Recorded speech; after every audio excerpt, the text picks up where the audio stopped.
So from baby talk to water in the Western Cape. Now, whilst we have experienced a great winter rainfall here in the mother city, the effects of the drought still remain a reality. Now, local companies like Cirrus Water have risen to the occasion and designed impressive technology that is able to produce pristine drinking water on site from thin air like magic, which offers a sustainable solution to homeowners and businesses alike.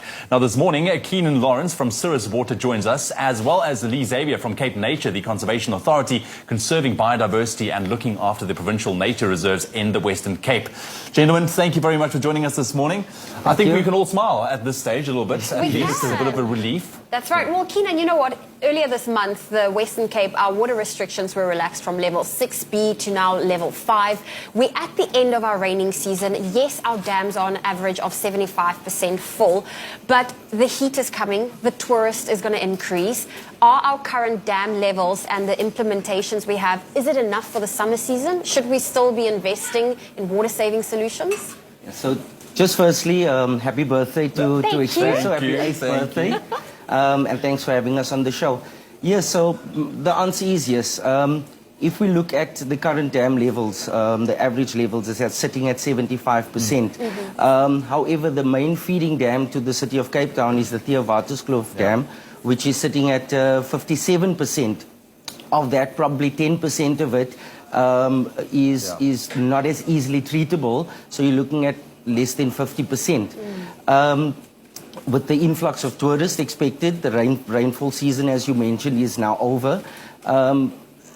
What we do know is we've experienced severe panic when day zero was announced. It didn't happen. There was a panic when we went to level 6B, which is now eased to level 5. However, it obviously affects the economy and the end users. So, in a nutshell, we need to find alternative, sustainable sources of drinking water going forward. Look, and you guys have captured at Cirrus the market in a very big and unique way, and we're also setting this situation because of the input of the Western Cape residents, for saving as much water as they did. And we want to just say that we need to continue saving that water, to avoid that day zero situation once again. Now, we know that Cirrus Water you provide your installations, fantastic installations to homeowners, for businesses alike, pristine, clean drinking water from air, and we love it.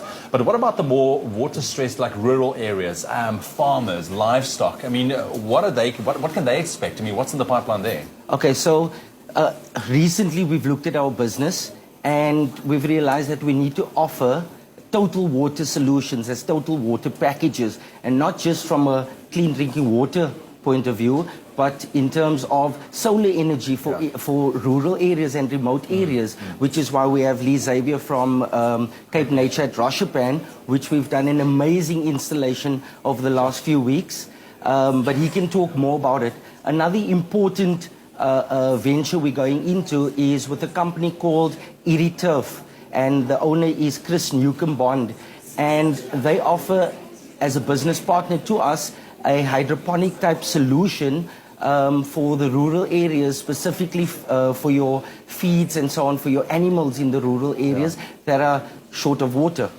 And we're looking at partnering with the partnership will basically bring roughly 6 tons of feed per day. And that's a huge potential. And we're so excited with having to offer this sort of business partnership and this opportunity to farmers out there that are struggling. Partnerships are definitely key. But Xavier, you from Cape Nature, and you guys have the big responsibility of maintaining and looking after our nature reserves. How has this current drought affected wildlife, and what systems have you guys been putting in place? Okay, so the biodiversity has been quite resilient during the drought because they actually found a way of coping with droughts in the area. What we as Cape Nature were focusing on in terms of ecotourism was basically to lessen the human impact of people accessing the nature reserves. So what we have embarked on in our ecotourism developments was we always had sustainability in mind.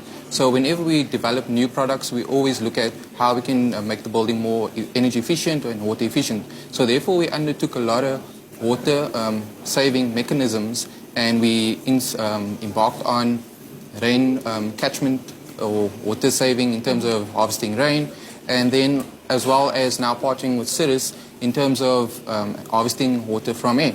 Yeah. So the partnership at Rashapan, we actually piloted a small little machine there, and the water has been so good, Yeah. that it's actually been providing water to our staff on the reserve and the workers, and they've been taking water home every day. So it's been helping in that way. So from Cape Nature side, the partnership has been good, and the product in terms of what Cirrus has provided has added great value. Well, we can't wait to see how this relationship grows. Keenan, thank you very much for joining us. Xavier, as well, for the incredible work that you guys are doing. Cirrus, I know that we're going to see some great stuff from you guys in the future as well, with regards to livestock and crops as well going forward. It's going to be very, very exciting. So keep an eye on these guys. Cirrus Water is, of course, made on site and uses atmospheric moisture to create water, making it a sustainable and cost-effective off-the-grid solution amidst the growing water crisis. So if you are interested, you can find out more information at cirruswater.co.za. Turning air into pristine, clean drinking water. Cirrus Water, the future of sustainable drinking water. Oh, wow, what an